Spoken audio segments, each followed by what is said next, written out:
Kemudian tadi menyinggung soal mina padi. Mina padi itu ini sudah menjadi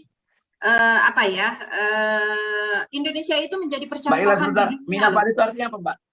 Mina itu artinya mina padi itu adalah cara terpadu untuk budidaya ikan di air sawah, di sawah. Jadi ada dua jenis komoditi yang dipadukan di dalam satu tempat. Dalam satu tempat. Iya. Nah, untuk di Indonesia, Indonesia ini sudah menjadi ini loh, Mas, sudah menjadi percontohan dunia untuk mina padi. Beberapa negara itu malah belajar dari kita.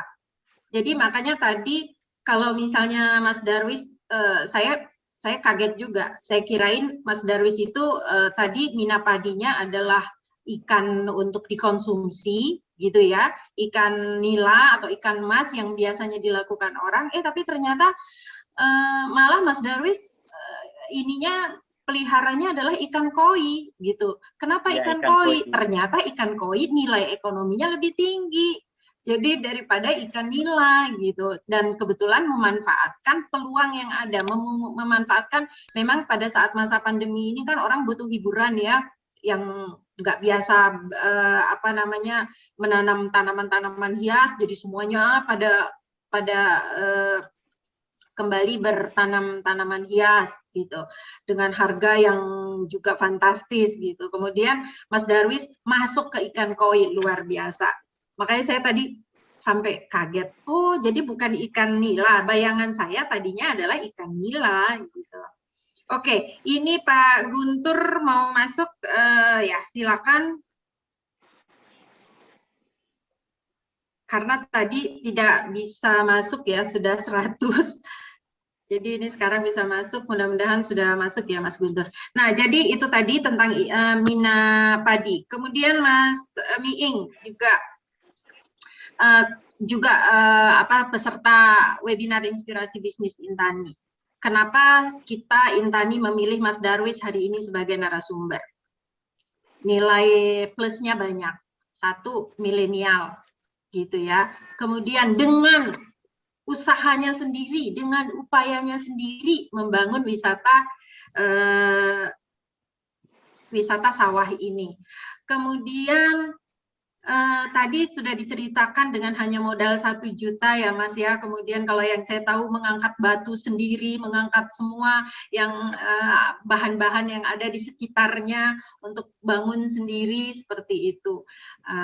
Luar biasa. Inilah bisa menginspirasi banyak orang.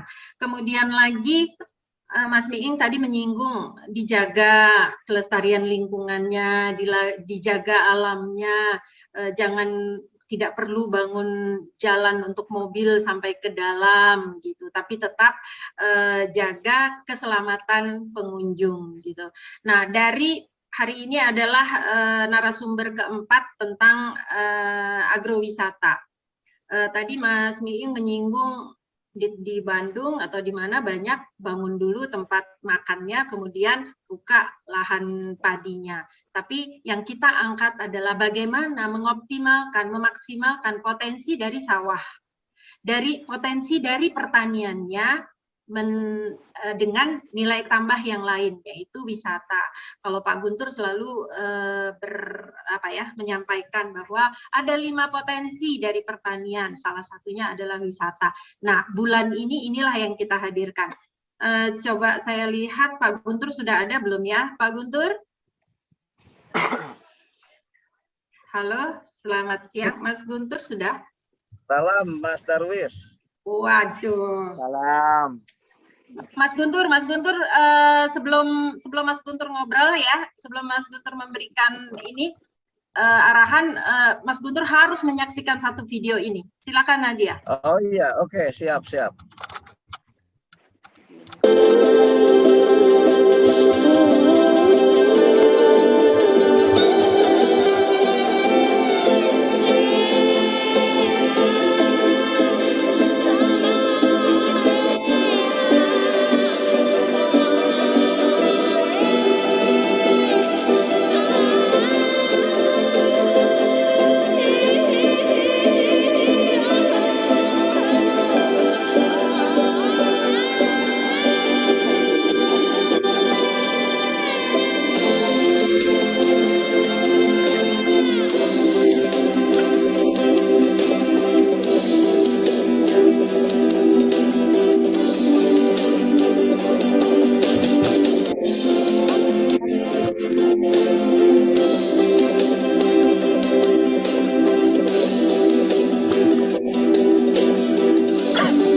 Nah, silakan Mas Guntur komentarnya. Luar Langsung. biasa ini.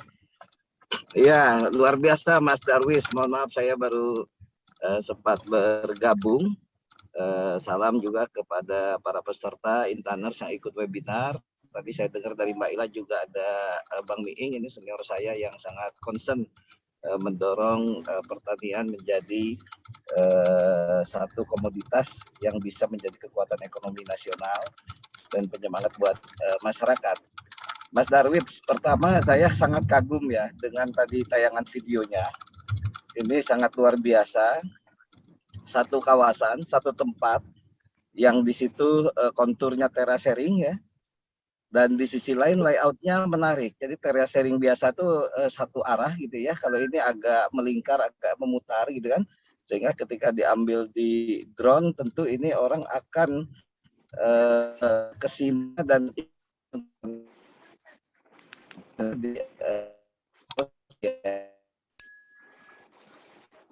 sangat menarik. Nah, Sulawesi merupakan salah satu daerah penghasil padi, Mas Darwis. Di luar Jawa yang terbesar itu adalah Sulawesi. Bahkan DKI Jakarta itu mengimpor padinya dari daerah Sulawesi Selatan. Dan itu sudah ada kerjasama sehingga kita melihat Sulawesi ini adalah salah satu pengembangan wilayah untuk pertanian di sektor pertanian pangan khususnya padi yang cocok dengan kebutuhan nasional Indonesia. Karena di beberapa daerah padi ini seperti di Kalimantan dan di sebagian Sumatera relatif karakter kondisi lahan dan masyarakatnya agak berbeda. Di sana lebih banyak aspek ke sektor perkebunan. Nah, saya sungguh mengapresiasi sebagai petani milenial, Mas Darwis. Kita seperti kita ketahui selama ini petani milenial yang usianya di bawah 25 tahun itu kan jumlahnya nggak nyampe 1%, 0,9%. Kalau kita tarik sampai 35 tahun itu jumlahnya juga nggak nyampe 10%. Nah, melihat kondisi ini, apa yang dilakukan Mas Darwis ini bisa mendorong, itu kan, ini Daeng ya kalau di sana nih, Daeng Darwis ini, bisa mendorong para petani milenial untuk terjun ke sektor pertanian. Apalagi Mas Darwis ini sudah mengintegrasikan 3 sektor sekaligus dalam satu kawasan. Di situ ada minanya ya, ada Ikaja, ada padinya. Iya, mina padi, ada juga wisata, ya kan? Ya. Jadi ini adalah dikemas yang luar biasa ini kan. Nah, untuk mengikat ini tidak mudah karena ini butuh inovasi dan kreativitas. Ini butuh mengubah mindset, itu kan, di mana bertani hanya berpikir bermain lumpur dan kotor-kotor. Ternyata bertani bisa dikemas menjadi bersih, menjadi indah dan menarik untuk para wisatawan untuk berdatangkan ke sana. Itu. Kedua juga, ketika kita bicara pertanian, secara tradisional hanya berpikir sumber pendapatannya dari hasil panen. Ini yang harus kita ubah mindset para petani kita, mindset saudara-saudara kita, bagaimana juga bisa mengoptimalkan istilahnya kalau di bisnis itu side income-nya. Jadi kalau kita punya core income, misalnya core income-nya adalah di sektor pertanian pangannya, tetapi ada potensi-potensi sisi lain yang bisa memberikan kontribusi pendapatan untuk meningkatkan kesejahteraan petani. Itu kan. Pertama tadi, jadi mengemas objek tersebut menjadi destinasi wisata. Otomatis saya yakin pendapatan dari kunjungan wisata dan belanjanya, termasuk mungkin ngopi, makan di sana, jauh lebih besar daripada pendapatan dari hasil taninya. Iya. Itu sehingga apa? Hasil pertanian itu menjadi tanda kutip komoditas menarik yang dijual. Itulah yang dinamakan nilai tambah. Jadi yang dijual itu bukan padi yang di kilo, tetapi keindahan padi itulah yang dijual. Itu kan keindahan ikan-ikan yang ada di sekitar padi itulah yang dijual gitu kan. Itu, dan itu adalah nilai persepsi, nilai valuasi. Gitu kan, nilai yang bagi orang-orang tidak banyak orang yang punya kesempatan melihat suasana atau mendapatkan suasana seindah yang di Bukit Rapa ini yang ditampilkan Mas Darwis. Ini tentu sesuatu yang luar biasa. Nah, karena itu ketika bicara pertanian, memang kita jangan terjebak berkutat hanya bicara komoditas yang ditanam dan hasilnya dari hasil panen komoditas itu. Apalagi kalau pertaniannya yang sifatnya perkebunan jangka panjang. Kita menanam sawit bisa 5-6 tahun, menanam duren paling cepat 3 tahun baru berbunga, gitu kan. Menanam alpukat juga 3 tahun baru berproduksi, gitu kan. Sementara kreativitas itu bisa menyiasati sesuatu yang menghasilkan jangka panjang, tapi bisa kita hasilkan pendapatan di muka, itu kan. Itu yang sangat menarik. Apalagi ini di padi ya, padi dan mina. Ini dua-duanya adalah sumber pertanian jangka pendek. Nilai padi ini secara ekonomi memang para petani padi itu tidak mendapatkan keuntungan secara signifikan. Karena katakanlah biaya pengolahan padi sekitar 12,5 juta sampai 15 juta per hektar, itu pendapatannya itu paling sekitar 20 juta. Kalau rata-rata di situ 5 ton ya, 5 ton gabah kering giling dengan asumsi harga harga gabahnya sekitar 4.000. Itu yang ini. Seringkali di daerah itu jauh lebih rendah dari itu. Gitu kan. Dan itu harus menunggu, katakanlah tadi modalnya 12,5 atau sampai 15 juta kalau kita hitung dengan pegawai tenaga kerjanya. Si petani sebagai tenaga kerja kan selama ini nggak dihitung. Untungnya cuma 5-6 juta dibagi 3 bulan. Itu rata-rata hanya 2 juta. 2 juta mungkin sangat minim gitu ya untuk pendapatan petani di berbagai daerah di Indonesia ini. Makanya NTP ya, nilai tukar petani yang selama ini meningkat bukan dari sektor pangan, tetapi dari sektor hortikultura. Sayuran yang memang returnnya cukup bagus. Itu kan, begitu pula di buah-buahan dan perkebunan. Tapi di sektor pangan itu kita sangat minim secara bisnis. Sehingga apa? Perlu inovasi. Mas Darwis menanam ikan, itu nilai ekonominya jauh lebih tinggi daripada padi itu. Itu kan nilai ekonomi ikannya. Kalau kita bandingkan rasio luasan lahan yang ditanami padi dengan tanaman ikannya gitu kan. Itu karena apa? Nilai ekonomi ikan itu memang cukup tinggi. Itu cuma konsekuensinya memang di situ perlu pendekatan yang lebih natural ya, karena ikan juga sangat sensitif dengan bahan-bahan kimia. Di sisi lain juga ini bisa menjadikan pertanian yang dikembangkan Mas Darwis ini adalah pertanian produktif yang berbasis organik, berbasis natural, gitu kan? Ini jadi nilai tambah lainnya.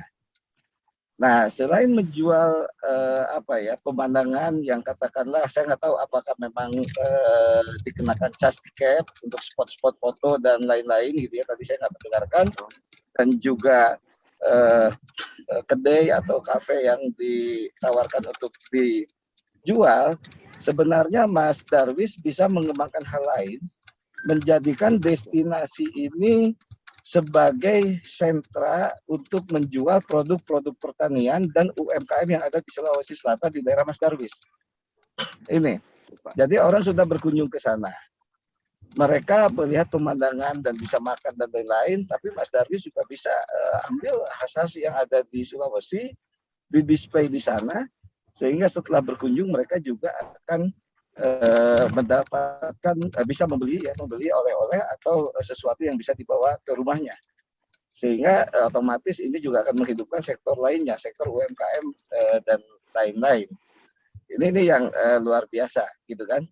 Nah, kedua mungkin coba dipikirkan juga, saya nggak tahu sudah berjalan atau belum, ada semacam event tahunan, ada kegiatan-kegiatan yang menjadi kegiatan tahunan yang kalau perlu dengan tampilan video tadi dan diviralkan gitu ya, ini pengunjungnya itu bisa antri, gitu kan, itu bisa antri untuk memesan tiket atau membook untuk kunjungan ke sana. Itu. Nah, yang lainnya yang perlu dikembangkan lagi homestay. Jadi sekitar masyarakat sana juga coba diajak rumah-rumah penduduknya untuk menyiapkan kamar-kamar yang kemudian selain mereka berwisata ke lokasi Mas Darwis, ini juga bisa menjadi pendapatan masyarakat setempat dan menjadi salah satu destinasi wisata, khususnya wisata desa. Ini yang menarik. Nah, Indonesia ini butuh orang-orang seperti Mas Darwis dengan sekarang populasi Indonesia 270 juta orang, di mana sekitar 69%-nya adalah penduduk milenial, ya kan? Bonus demografi ini di satu sisi ini menjadikan kita memiliki sumber daya produktif yang tinggi. Tapi di sisi lain, kalau kita salah mengelola, kita salah memanagenya, ini akan menjadi beban. Itu kan. Kalau anak-anak mudanya tidak sekreatif Mas Darwis, tentu ini akan menjadi beban. Karena apa? Lapangan kerja dengan perkembangan teknologi akan semakin berkurang. Lapangan kerja yang sifatnya kehadiran fisik ya atau tenaga-tenaga kasar, tenaga-tenaga fisik akan semakin berkurang. Di sisi lain tingkat tenaga kerjanya sangat tinggi, penganggurannya akan meningkat. Tetapi kalau seandainya mereka punya, generasi muda kita punya kreativitas, punya inovasi dengan melakukan banyak hal seperti yang dilakukan Daeng Darwis ini tentu akan menciptakan lapangan kerja baru. Dan ini akan meningkatkan pendapatan yang jauh lebih tinggi ketimbang hanya bekerja, hanya menjadi buruh atau pegawai. Itu. Dan yang lebih dari itu adalah mengubah juga masyarakat setempat untuk mencari atau mendapatkan sumber pendapatan dari potensi-potensi lokal dengan tetap menjaga kelestarian lingkungan. Jangan sampai juga karena pendapatan misalnya dari sektor wisatanya jauh lebih tinggi ketimbang sektor produksi pertaniannya, kemudian kita terlena tidak menjaga kelestarian produksi dan tidak menjaga kelestarian lingkungan yang akan menjadi ancaman. Ini yang ini. Jadi kita harus bagaimana membangun satu kawasan atau satu zona apalagi berbasis pariwisata. Selain 3 hal yang sering didengung-dengungkan oleh para pelaku pariwisata, di situ ada akseptabilitas, amenitas, dan juga atraksi ya yang bisa dijual. Kita juga harus menjaga kelestarian lingkungannya. Industri pariwisata yang dijual oleh Indonesia itu tidak perlu seperti industri pariwisata yang ada di negeri-negeri lain. Karena apa? Negeri lain tidak punya keindahan alam seindah Indonesia. Jadi kalau ada Disneyland, Indonesia mungkin nggak butuh Disneyland. Indonesia butuhnya itu wisata alam yang terbuka, yang orang lain nggak punya gitu kan. Nah ini yang dilakukan oleh desa-desa. Nah kemudian Mas Darwis kalau lihat dari tayangan videonya ini sudah menyentuh ke aspek kreativitas dan digital. Tentu ini akan ikut mendorong, mempercepat akselerasi pengembangan wisata di wilayah tersebut. Ini yang ini. Tapi ancamannya yaitu ada kemungkinan pihak-pihak lain yang ingin masuk juga ke sektor sana, tapi tidak memperhatikan kondisi alam dan juga tidak menjaga lingkungannya. Jadi bagaimana wisata Bukit Rapa ya yang dikembangkan Mas Darwis ini bisa menjadi sesuatu model, sesuatu contoh. Di satu sisi bisa meningkatkan produksi dan penghasilan di core ekonominya yaitu sektor pertanian dan perikanan, tapi di sisi lain juga bisa mendapatkan nilai tambah pendapatan sebagai side income gitu ya, penghasilan tambahan yang justru bisa memberikan nilai tambah untuk mensejahterakan para petani kita. Semoga ini bisa menginspirasi semua pihak ini. Itu. Dan Bang Miing ini di sini udah mendedikasikan dirinya, mewakafkan dirinya, kapasitasnya, popularitasnya untuk mendukung para petani Indonesia, termasuk para petani milenial. Jadi jangan segan-segan, beliau public figure, kita minta untuk memberikan testimoni, endorsement, dan juga menyebarluaskan apa yang dilakukan para petani di berbagai daerah, khususnya petani milenial seperti Mas Darwis ini. Mungkin itu Mbak Ila beberapa catatan saya.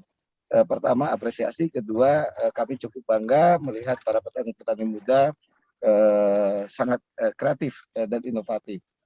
Terima kasih Mbak Ira, makasih Mas Darwis. Ya, Sukses. Ya, terima kasih Pak. Terima kasih atas masukan yang sangat Luar biasa Pak Guntur. Ya, terima kasih Mas Guntur. Apa yang Mas Guntur sampaikan banyak sama dengan Mas Miing sampaikan tadi tentang masukan adakan festival sawah ya, atraksi, kemudian videokan ketika orang berkunjung rame-rame, kemudian banyak tadi beberapa hal yang sama dengan Mas Miing kebetulan. Iya, ini menunjukkan bahwa ada kesamaan hati dan visi ini. Ya. Siap Kang Miing, salam. Iya. Terima kasih Mas Guntur. Bapak Ibu peserta webinar Inspirasi Bisnis, demikian tadi ya arahan dan masukan dari Mas Guntur Subagja, Ketua Umum Intani, yang baru bisa hadir di penghujung acara.